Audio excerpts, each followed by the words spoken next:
So let's begin today with the American dream. Achieved. Gifford Briggs had found himself a beautiful wife. My name is Jennifer Briggs. A beautiful home, a great job. I work in construction. And then they had a daughter. Hi, my name is Mackenzie. And another daughter. I'm Morgan. And another daughter. I'm Berlin. And another daughter. I'm Grace. And hello. Another daughter. I'm Marnie. So we kind of figured we better stop because we're just going to continue to have girls. I had more than I could handle, trust me. But he loved it. Their house was full of laughter, pig piles, everything he'd ever dreamed of. Yeah. However, as the girls started growing up, Gifford started noticing something troubling taking over his house. Hair. It was on their couches, their carpet. Half of the bag of my vacuum is hair. And it's in our food. My brush. When I go to work, first thing I do is I sit in my chair at my desk and I start picking the hair off of my legs and my shirts. And worst of all, in the shower drain. We're talking a huge amount of hair. Every couple of weeks, one of them would have to get down on their hands and knees, stick a wire coat hanger down the drain, and dredge up clump after clump of hair. Isn't that disgusting? The whole thing usually took about 20 minutes. Giff and I would, just depending on who was in the mood to clean it. You would clean it? I don't remember you cleaning it. I cleaned it. Okay. Whoever would do it, it was gross and time-consuming. A tiny wrinkle in their American dream. Yeah.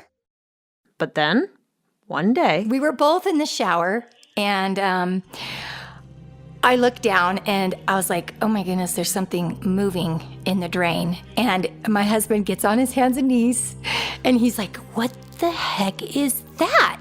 It looked like a rodent. Like a gopher. Trying to climb its way out. And he takes the screws off the top of the cover, and this long piece of dental floss comes out, and on the end of it was this massive, disgusting wad of hair. It was the biggest thing I've ever seen. You had the big ball that was on the top attached to the dental floss, but then you had a string of hair, so it looked like the drain version of a comet. And while most people would look into that tangle of hair and see an astrological horror to be rid from this earth, Gifford, for some reason that day, saw a solution. I saw that dental floss, and the light went on. And I saw the light bulb go on in his eyes. And this moment, this search to find a solution is what we are talking about today. The ability to see through the haze and find the one tiny fix that can transform reality. For Gifford, the fix was that dental floss. He was stunned at how effortlessly it was able to pull out the hairball. It took about a second instead of 25 minutes of scraping. He looked at me and I looked at him, and he's like, Jen? Wonder if we could make a product out of this. So they began refining their solutions, searching for the best materials that could reliably catch hair. Would this work? No. Would this work? No. They turned their shower into a boardroom. We would use the shower door as our Drawing board. as a drawing board. And they finally settled on a name they liked. The drain wig. They got a patent, and just this fall, they entered into that distinctly American landscape of infomercials. Introducing Drain Wig. With Drain Wig, you'll never have to worry about clogged drain again. Turn on the TV any night past 2 a.m. and you will be bombarded with this message that there are solutions waiting out there for any problem. Now, there's the Snuggie, the blanket that has sleeves. Solutions that once discovered can transform your agony into relief. Hi, I'm inventor Richard Heaney. If you itch like a son of a twitch, then you need my latest invention, the patent-pending Bear Scratch. Shake Weight is the flab-busting breakthrough that trims your arms. And it's not just on the airwaves. This belief in solutions is in our politics. Know this, America. Our problems can be solved. With enough good sense and goodwill, you and I can fix Medicare and Medicaid. Our approach to crime, poverty, drugs, war. A political solution is the only real solution to this conflict.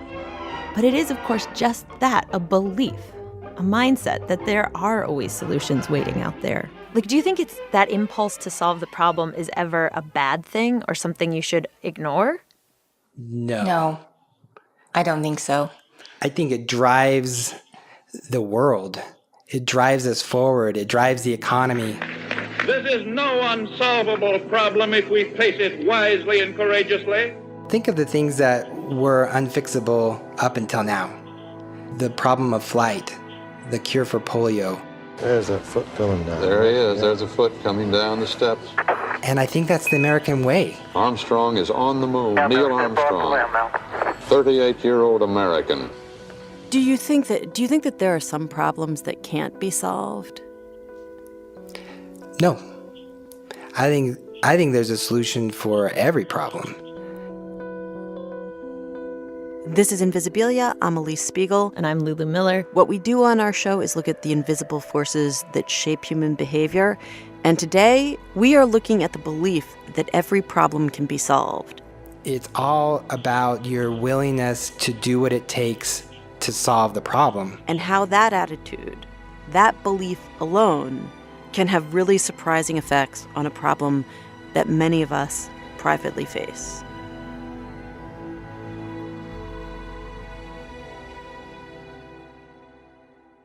So today we begin with the story of one woman who went searching for a solution to a problem that ultimately she found, in a way. But the story doesn't start with a woman. The story actually starts with Lulu and an experience that she had when she was young. So this story begins with a hole. It's about the size of a kite cut into a wooden door. It was cut into the door in front of my eyes when I was 8. By a person wielding a serrated knife. That person was my oldest sister. She was 16 years old at the time and had developed an obsession with the phone. She would repeatedly call this one teacher, a teacher who had once shown her kindness in the middle school hallways where my sister had been bullied for, I'll probably never really know, but I'm guessing that standing too close to you when she talked and ripping out all her eyebrows and eyelashes couldn't have helped. And so this teacher had been kind, and now a few years later, my sister couldn't stop calling her, calling for help, calling to apologize for calling too much, calling to apologize for calling to apologize, and now this teacher had taken a restraining order out against my sister. And so my parents had come up with a pretty good solution to this problem. Every time they would go out, they would simply rip the old kitchen phone out of the wall and lock it up in the basement, which was a pretty good solution for a long time.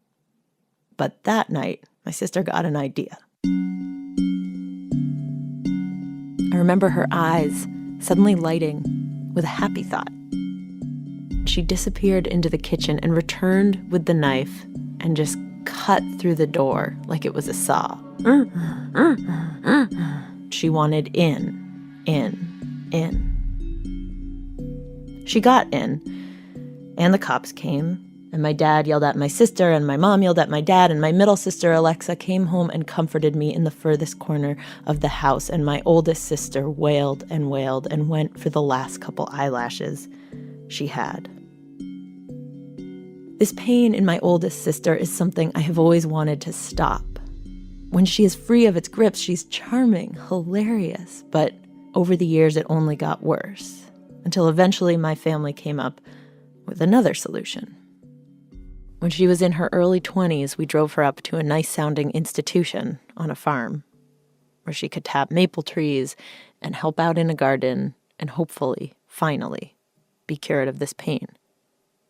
When we drove up a few weeks later, the person there was not my sister. At first, I barely recognized her because she was heavily medicated, sitting in a wheelchair, and her speech was seriously slurred.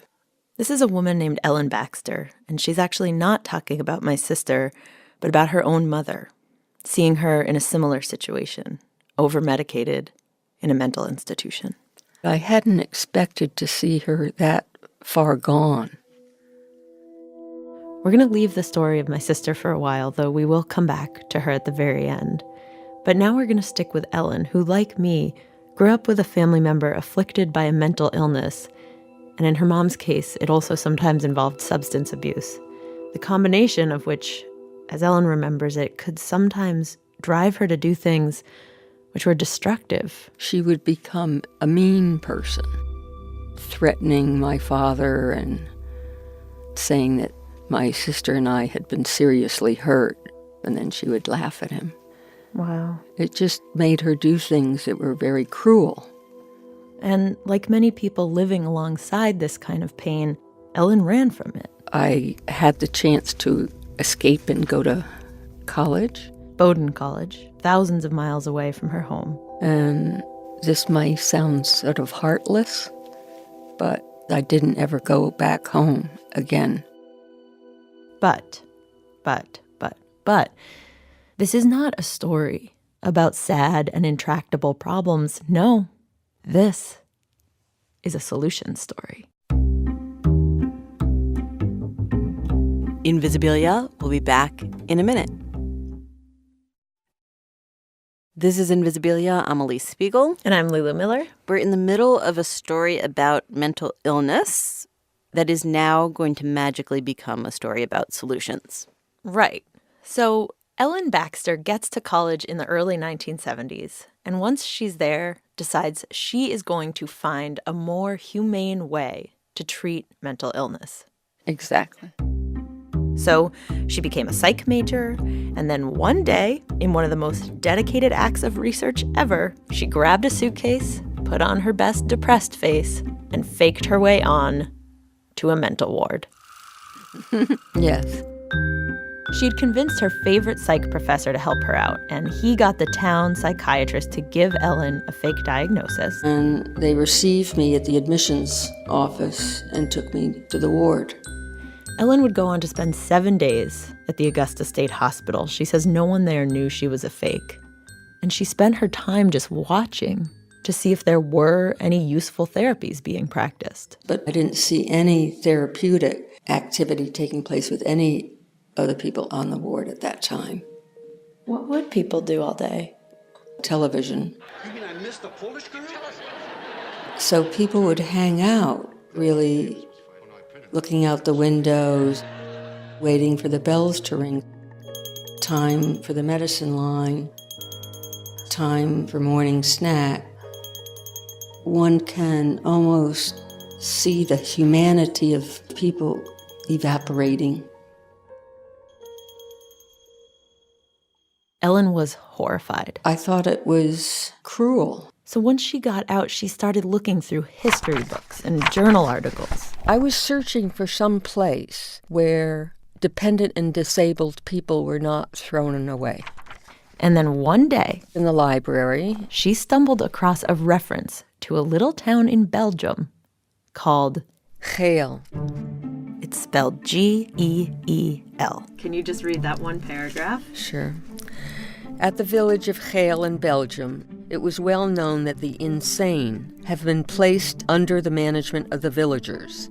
Geel, it turned out, was a quite radical society, a place where everyday people welcomed strangers with mental illness into their homes. Like a beloved aunt or uncle. And would allow them to stay there often for decades. When I asked several foster families why they had welcomed a guest, they seemed confused. Why would they not?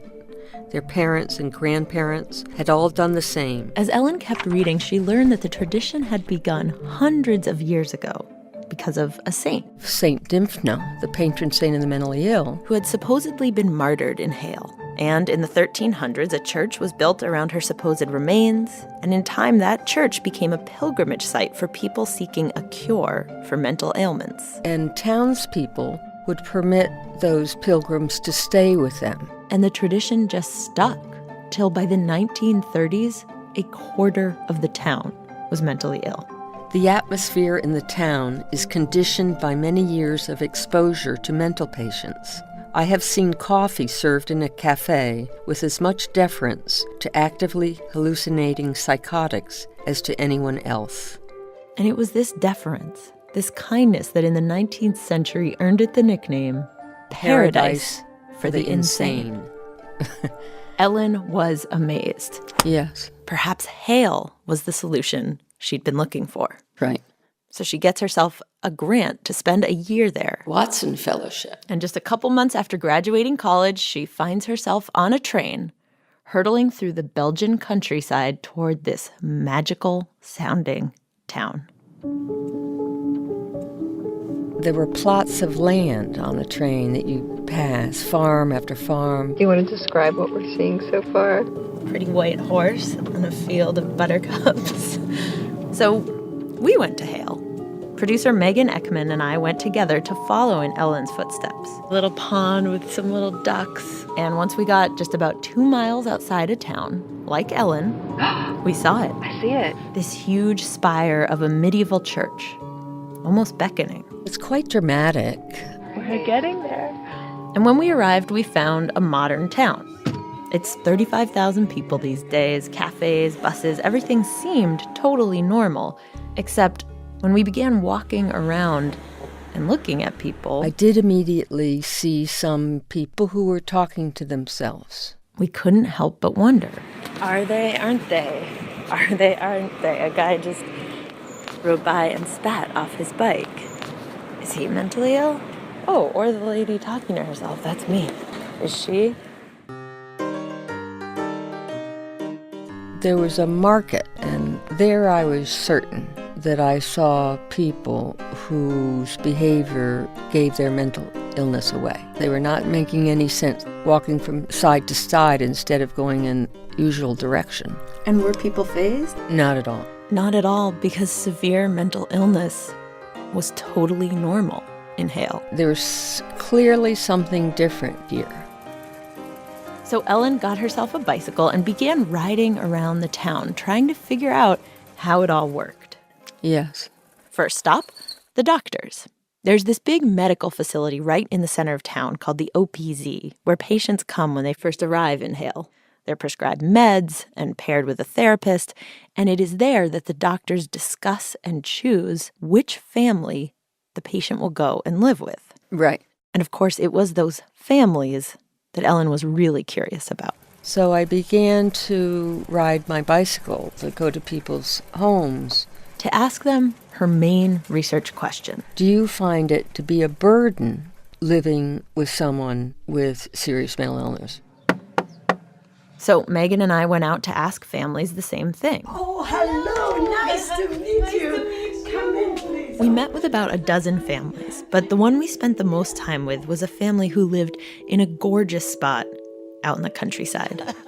Flowers, a little patio. If you want sugar or sweeteners or whatever. Does it make sense? The mother is a woman named Tony, who's actually originally American. I was born in Salt Lake City. And no, I'm not a Mormon. The father is Arthur. Nice to meet you. A handsome bus driver. And their patient is a man named Luke. That's our border. Hi, Luke. I'm Megan. In Hale, by the way, the patients are never called patients. They are always called boarders, or guests. Luke. What's your last name? Innocence. Okay. Luke is 51 years old, green eyes, slight build, and he first came to live with Tony and Arthur about 10 years ago, after struggling with an addiction to pills. She was so nervous. She was so restless. Couldn't sit still, not 10 seconds. Luke had been institutionalized briefly and said the experience had been horrible. It's enough to go crazy. It's enough to go... Yeah. Het was heel stresserend. And he said that by the time he got to Tony and Arthur's house, he was on edge. And I said, Tony, no, I don't think it's someone for us. But Tony said maybe he needs an activity, so she put him to work in the garden, got him a bicycle. And then he get more calm down. But with the calm came new problems. If it were up to Luke, he would be hugging me all day and kissing me all day. He grew very attached to Tony, to the point where it began to interfere with her relationship with Arthur. You can't even give each other a hug, or Luke is standing behind us. Yeah. You know what I mean? You're losing all your privacy. And as difficult as that sounds, Tony and Arthur have dealt with much worse. For 10 years, they boarded a man named Dis, who struggled with hallucinations. Tony said he'd sometimes wake up in terror because he thought there were lions coming out of the walls. He was really dementing. They've had 6 boarders over the years. One of them had a gambling problem and once stole Arthur's wallet. Another would frequently lock them out of the bathroom, and one once threw a hammer at the door. Yeah.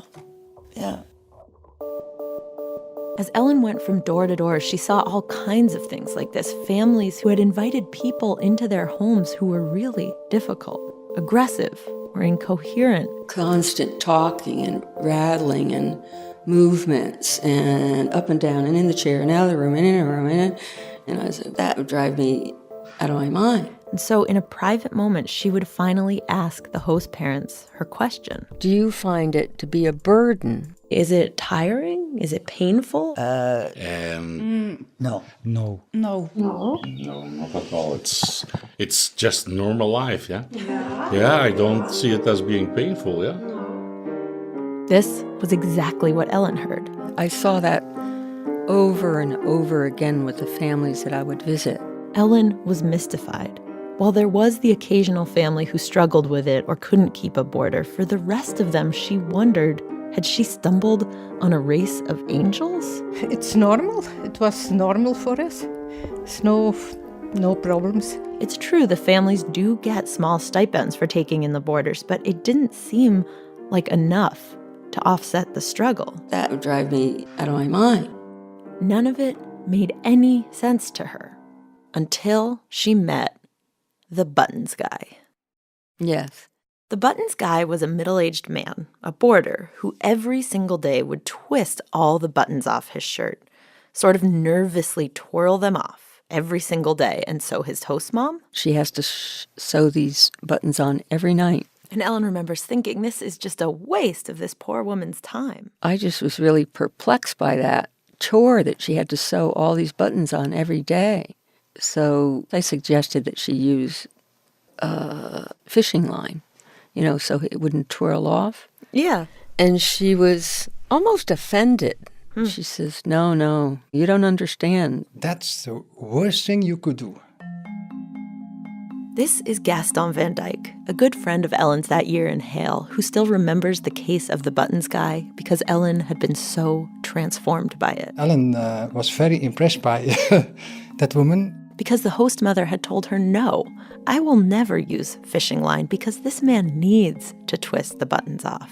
It helps him to twist them off every day. The philosophy behind that is, first you have to accept mental ill people. You have to accept what they are doing. You have to let them take off their buttons every day.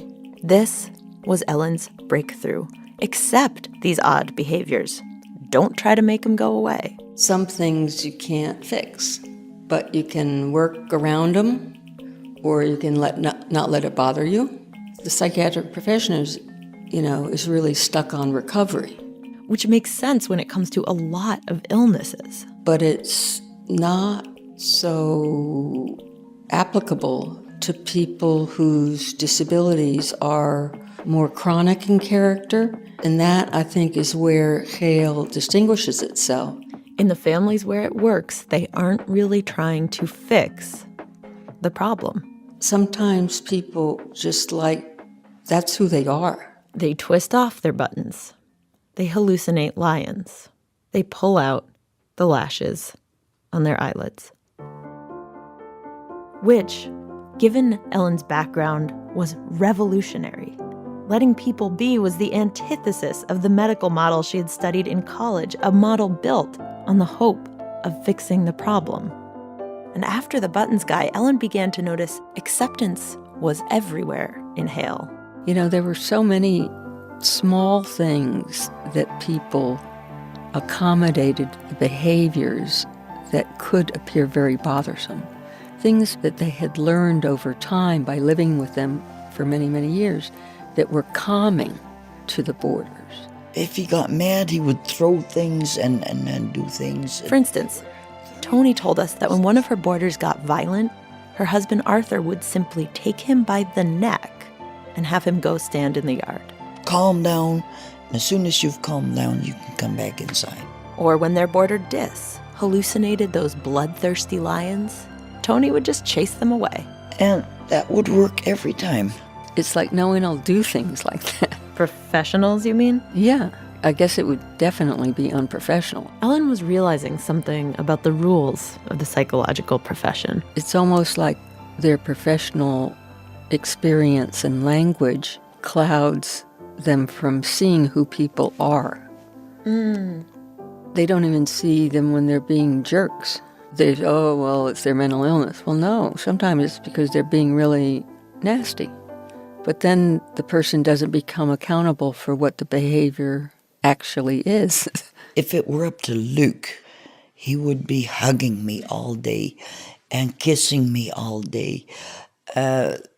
Arthur has kept this a little down because Arthur said, hey, that's my wife. You find your own girlfriend. And it took a while. But it worked. Luke has found a girlfriend. I love you. This is her. He's just kissed. She's got a pixie haircut and big blue eyes. Love you too. She's a boarder in another family, and they meet up at the cafe where Luke busses tables once a week.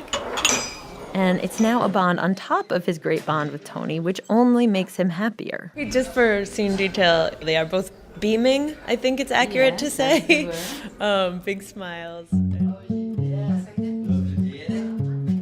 And it wasn't just Ellen noticing the strange healing powers of not trying to fix the problem. The doctors in Hale believe in its powers so much that they have dispatched with the thing most sacred to the profession, the idea that there is a problem to fix.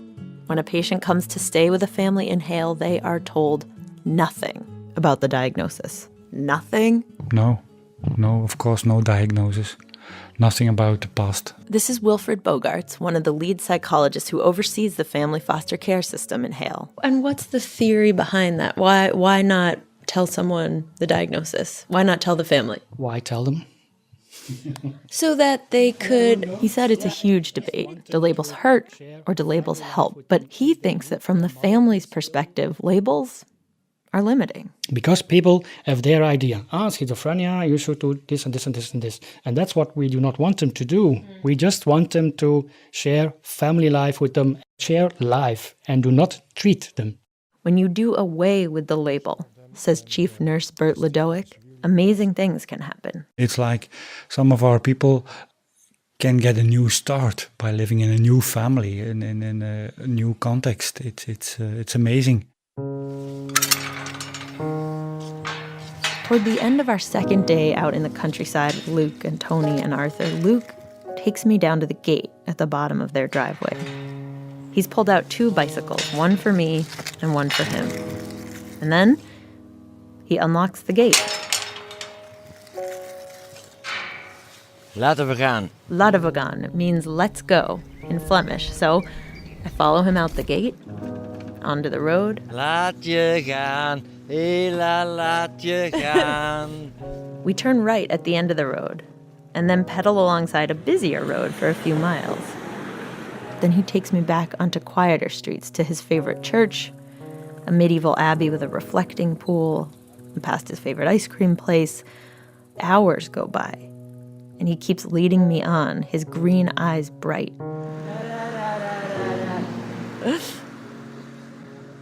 As I rode, I couldn't help but wonder where Luke would be in the U.S. Would he be in some dark, underfunded group home? Or what if he got hooked on pills again? Would he be in a hospital, a jail? You see examples where people would be clearly institutionalized for life. But instead, in Hale, they've found families who allow them to be free. Luke can stay here until I die.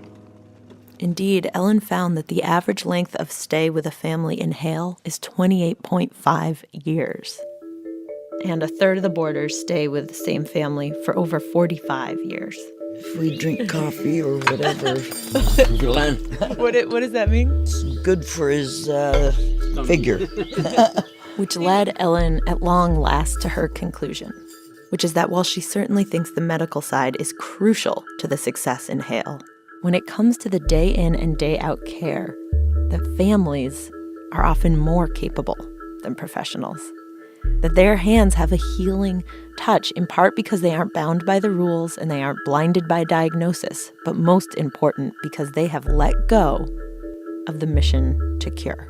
I think what people living with mental illness and HALE finally get to be is who they are. Laat je gaan, hela laat je gaan.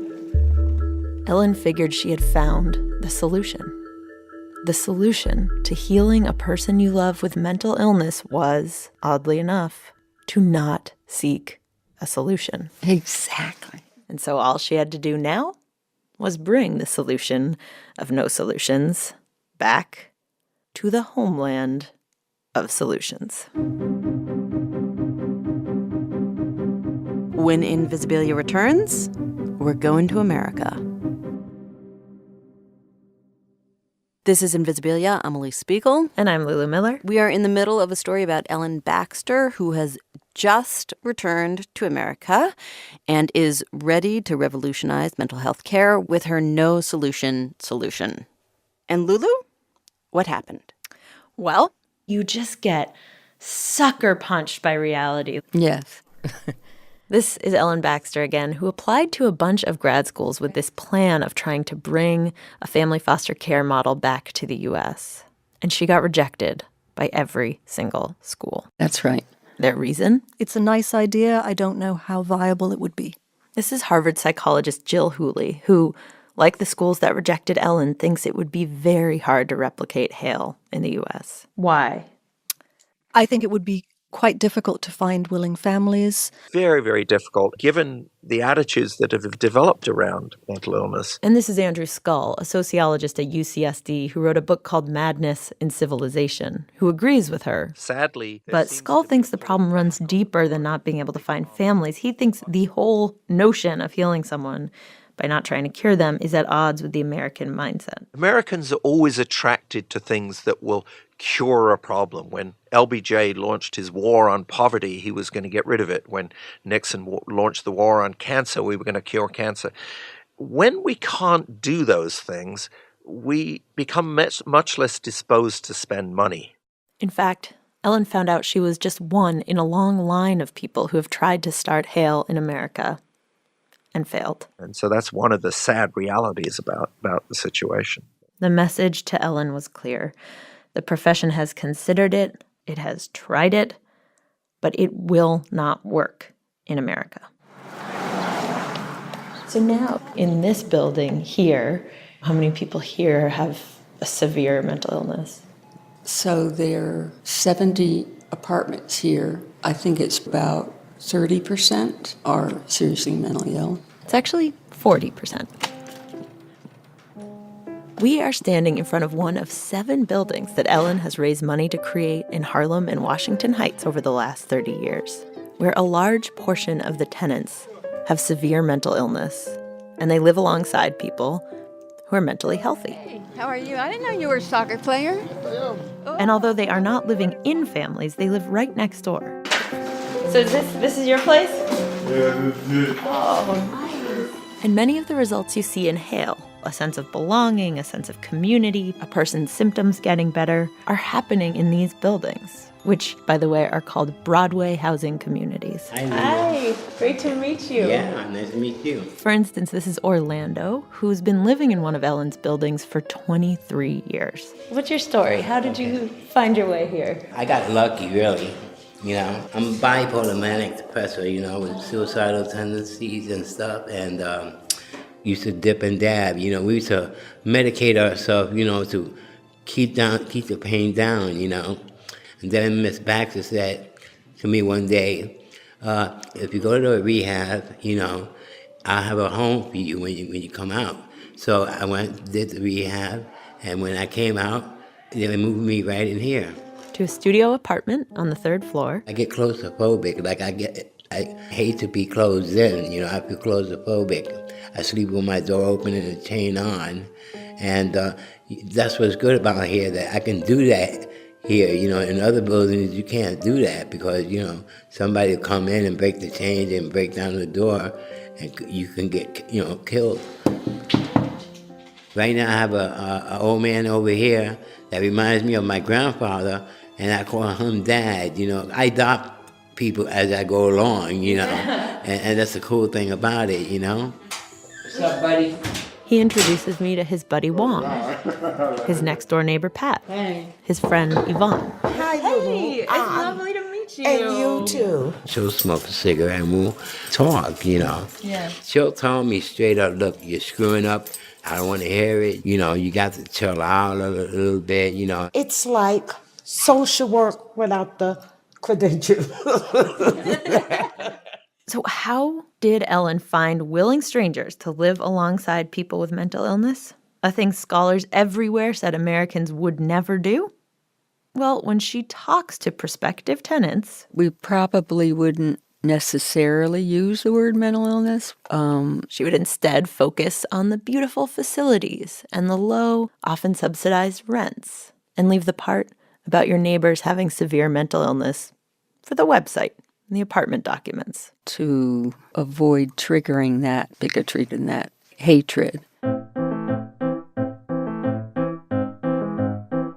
Ellen's rationale was this. She had heard the scholars' point that it would be very difficult to find willing families because stigma around mental illness is so high. But if you simply got people into the building, then through sheer contact alone, stigma would be reduced. Exactly. Huh. And did you know, like, when you moved in, what you were getting into in terms of there being a lot of people there with mental illness? Was that something you were aware of when you moved in? No. This is a tenant with no mental illness named Sharice Dickerson. When you showed up and that was the reality, did you feel like tricked in any way? No, because I know people in my, my personal life that, suffer from mental illness. So, it's not like, it's a big shocker, it's something brand new where I'm just like, oh my goodness, what is this? No, because I was so happy to get out of the shelter. The other key factor in Ellen's design is that many of the mentally healthy tenants were formerly homeless. So it didn't bother me. So you are Orlando's next-door neighbor. Right. And how long have you been in the building? 15 years, going on 16. 15 going on 16? Yeah. And did you feel like tricked at all when you showed up and turns out half the tenants are severely mentally ill? No. If there was people here dragging around and heavily medicated, I wouldn't be able to live here. But these people are lively. They have lives. Some of them have jobs. Everybody has a touch of mental illness. Everybody. It's not to say these buildings are perfect. Some of the tenants complained of drug use or of feeling isolated, especially in the winter. But Ellen keeps learning as she goes. She now employs tenants to monitor the front door, and she keeps building in new features like art gallery spaces or daycare or rooftop terraces to draw the community in. I saw you this morning. Now, if you're wondering about the expense of this miniature Hale at the tippy top of Manhattan, well, compared to a cot in a homeless shelter, which is between $20,000 and $35,000 annually, a studio apartment in one of her beautiful buildings costs taxpayers $12,000 a year. Wow. So it's less costly. By a lot. Yeah. Only. Have you noticed a catch in this seeming paradise? What both Hale and Ellen's buildings in New York have in common? What did happen with your son? No. Okay. Remember Tony? The angel in Hale? The saintly, smoky-laughed woman who boards not just Luke, but has ushered men who throw hammers and hallucinate lions back to life? Well, it's a long story, but I've had a lot of problems with my son. Her son, Ido, when he was in his early 20s, was working construction and fell off a wall. He hit his head and suffered really serious brain damage. And he is lifetime mentally handicapped, as they say. And so she tried to have him come live with her among the young men who she so effortlessly boarded over the last couple decades. That was mostly temporary. It didn't work out. No. And this is what Hale and Ellen's building in Manhattan have in common. For the most part, nobody's families are there. Tony said trying to care for her son was difficult for her and Arthur in a way that none of the other boarders were. Maybe because my son, we knew how he was beforehand and how he is now. That's difficult to accept sometimes. But that's something I don't want to go into now because we'll never agree on that. So that's always given problems. Yeah, it's giving lots of problems in our marriage. See, Arthur isn't Ito's biological father. He is Tony's second husband and only came into the family when Ito was 19. I see the things in her son that bothers me a lot. And I think she doesn't see the right problems because she's a mother, always defending him, not seeing clear. He turns to Tony. You're too close and not seeing the things naturally and as other people do. That could be a problem. So is there any truth to Arthur's theory? Is closeness a curse? Are we somehow incapable of healing our own? I think that's kind of the puzzle and the irony in all of this. If you care too much and you try too hard, your efforts may backfire. This is Harvard psychologist Jill Hooley again, who is intrigued by this particularly cruel idea that closeness somehow makes you worse at healing. Mm-hmm. And she spent much of her career trying to figure out if there is any scientific truth to the idea. Right. So the mystery began more than 50 years ago when a British sociologist, George Brown, made a very surprising observation. Male patients who were suffering from chronic schizophrenia did a lot better after they left the hospital when they went to live in lodgings rather than going home to live with their wives or their parents. He noticed that patients going home to their wives or parents were way more likely to relapse. They were coming back into the hospital, and their schizophrenia seemed to be less well controlled overall. And what he eventually discovered, after extensive recorded interviews with family members, was that the more the family members expressed these 3 very particular emotions about their family member with schizophrenia, the more the person with schizophrenia was to relapse. They have relapse rates that are 2 to 3 times higher. Those emotions? Criticism, hostility, and then a third, which they called emotional overinvolvement. So Hooley pulled up transcripts to read me an example of each emotion. So here's an example of a father being critical of his son. He doesn't eat breakfast. Just morning coffee right away. Coffee, coffee, coffee, coffee. Smoke, smoke, smoke. Coffee, coffee. With tone, clear dislike of the fact that this is what his son is doing on a habitual basis. And hostility. She's very selfish. She doesn't care about anyone else but herself. Pretty brutal. And then that third one, which is a bit less intuitive, what they call emotional over-involvement. It breaks my heart to see him suffering. I'd do anything for him if it would help. There's nothing I wouldn't do for that boy. This kind of comment, or even just that yearning, that hope for him to get better as expressed through tone, precisely the thing that Ellen had wondered about in Hale, that desire to fix the problem. It oozes out of a person they have found and works to trigger relapse in the person they're thinking about. That's so odd because that one sounds so, like, compared to hostility and criticism, that sounds like you're just being a champion of that family member.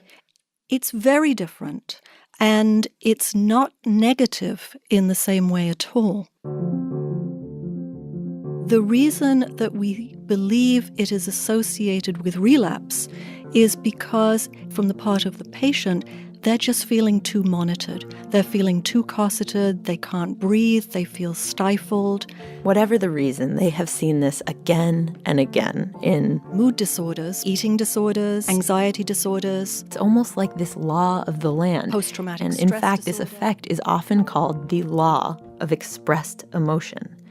The more you express these emotions, the more likely the person you are thinking about will suffer. Right. Crazy as it sounds, our private thoughts about a person, our disappointment in them, or even our wishes for them to get better, shoot out of us like lasers and can change their very insides. studies suggest that there is an increase in blood pressure, there are changes in the brain. So we've looked at this in the context of depression. We've had people in the scanner. We have played them the voice of their own mother, making critical remarks, and their mothers were wonderful doing this for science and helping us out. This sounds like the most brutal study to be a part of. That's my worst nightmare, to be trapped in an fMRI with my mom telling me what she doesn't like about me. And she would begin by saying, Lulu, I wish you'd really call me back when I call you, or email me back if I email you. It just makes me feel really low. And what we found is that... You want me to go on? There are like 20 more. We're all good here, Mom. In our fully recovered depressed participants, when they heard criticism from their mothers, there was less activation in an area of the brain called the dorsolateral prefrontal cortex. A brain region that usually helps you regulate your emotions. Seems to go offline in some way. Wow. So the cure in this light, the fix, would be to teach families to more carefully monitor the emotions they express. Right. And Huli has worked with colleagues who are trying to do just that, trying to teach families to be less critical, or much trickier, to stop trying to fix the problem. But it's not a quick fix, and it's not intuitive, I don't think, for family members to think about changing their approach. And so there's a scientist at Harvard named Jill Huli who's studying this thing called At the end of this reporting journey, I told Ellen that there is scientific and clinical evidence to her idea that the fix comes from not trying to fix. That people truly can recover better when you aren't trying to fix them. And so I asked her if, after dedicating her life to the idea of acceptance... Did it ever change how you thought about your mom? Yeah, I think I'm probably less accepting with my mother's situation than I am when it's not my mother. Because one still has wishes that there would be, a perfect family. And maybe this is the true magic of Hale, that strangers are better healers, because on some far, far away level, they don't really care if you get better. I think that may well be the secret ingredient. And perhaps that is what my oldest sister knew all along. With that knife, she was trying desperately to get into the arms of the people who could actually heal her. Strangers. Maybe. Yeah, maybe. A little bit. This is my sister. She said growing up in our house, it did feel like we were often trying to fix her, to get her to stop pulling out her eyebrows or to be quieter, calmer. And that shows that, that you care, and I know you do, but sometimes I want to say, this is who I am. Take it or leave it. She didn't get to strangers that night with the knife. After the cops came, we kept her with us. And after that horrible day at the institution, we again brought her home, where for 3 more years, we bombarded her with this message: how can we fix you? Translation? You want me to be someone I'm not. According to my sister, there were also quieter ways we all delivered this message of not accepting her. It's hard watching your other siblings who were friends. She's talking about me and our middle sister. You had your own thing going. And how did that make you feel? That at least you had one person you could look up to. This was actually news to me. The thing about my oldest sister is she is not a complainer. She had been quietly accepting this message that she was somehow not good enough the whole time. Dad, through his body language, I could get the impression he wasn't thrilled that, I'm not as smart, or, I didn't do as well in school and, as my sisters, and, it's kind of like he wasn't as proud. I told my parents about all this, how she felt rejected by us in all these little ways, and how scientists have now shown that when you instead just accept a person wholly, completely for everything that they are, it can have this crazy healing effect.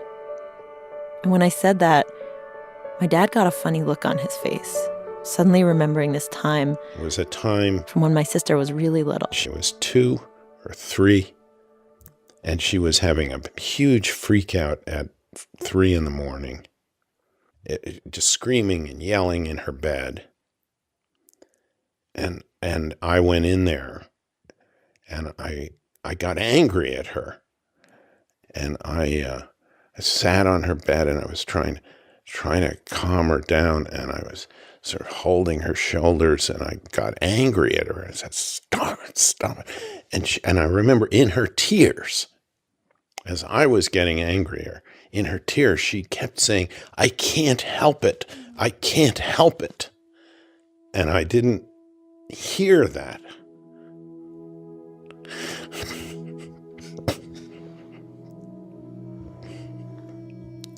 It's something I will always regret. My feeling anger instead of empathy. Didn't know what I was doing as a father. It's almost like she's even been saying this since she could speak, of like, I can't help it. This is who I am. Take it or leave it. I just didn't understand. We didn't understand when she was 2 or when she was 16 with that knife. But finally, just a couple weeks shy of her 24th birthday, I couldn't live with them anymore. I couldn't. So one summer day, Dad, we hired a U-Haul. And they drove to an apartment 8 miles away. My sister said she was terrified. Other than a couple hospital stints, she'd never lived away from my parents. It took time, but it took me 45 minutes to get used to living alone. Did you just say it took 45 minutes? Yeah. Wait, that's how long it took you to get used to it? Yeah. And that's when it got better. 1999 to be exact. 1999? June 1st, 1999. Independence Day? Yes. Well put. I like that. Forget July 4th. It's my Independence Day. She gets help from the government and from my parents. She's gotten jobs and lost them, torn her eyebrows and let them grow. She ebbs and flows like any of us. And she said of all the things that have helped her heal, age, meds, therapy, programs I've been in, perhaps most healing of all. Oh, okay. Hi. Has been spending the majority of her time with friends, neighbors. People who, my sister explained after her neighbor dropped by, don't see you as a bundle of problems to be fixed. It's hard to explain. It's like interacting with them on a different wavelength. It's funny to watch her move through her day, her world, her apartment building, where she greets a middle-aged woman whose eyes twinkle to see her, the couple whose kids she sometimes babysits, the mysterious phone calls she fields. Hello. Oh, yes, that's fine. Also, This person I barely know, who is not a person who has triumphed over problems, but is just a person I hope to get to know better.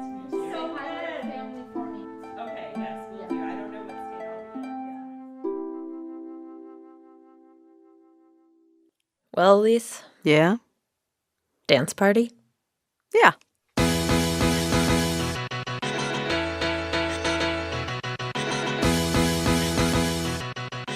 One last note here. The hail that we have been describing may be disappearing. For a variety of reasons, doctors explained that fewer people are getting placed with families. It's now down to 250. However, for anyone interested in community care in the U.S., a researcher named Jackie Goldstein has just come out with a book called Voices of Hope for Mental Illness, which profiles all sorts of neat programs across the country. Special thanks to Nicholas Dupre, who did lots of the original music this hour, and the band Bleachers, who has given us permission to play this epic song, I Want to Get Better, to close out our hour. You can find information about all of this on our website, npr.org/Invisibilia.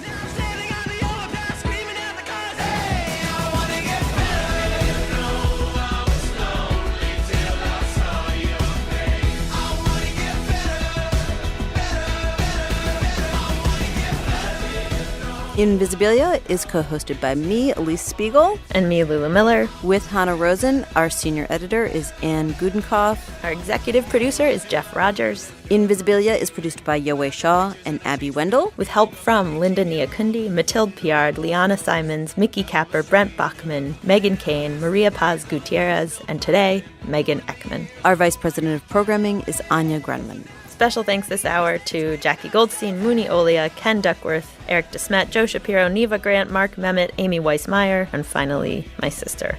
I love you. And now, for our moment of non-zen.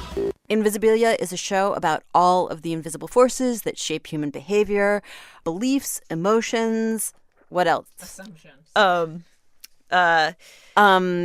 Ideas. Isn't ideas beliefs? Kind of, yeah. Join us next week for more Invisibilia.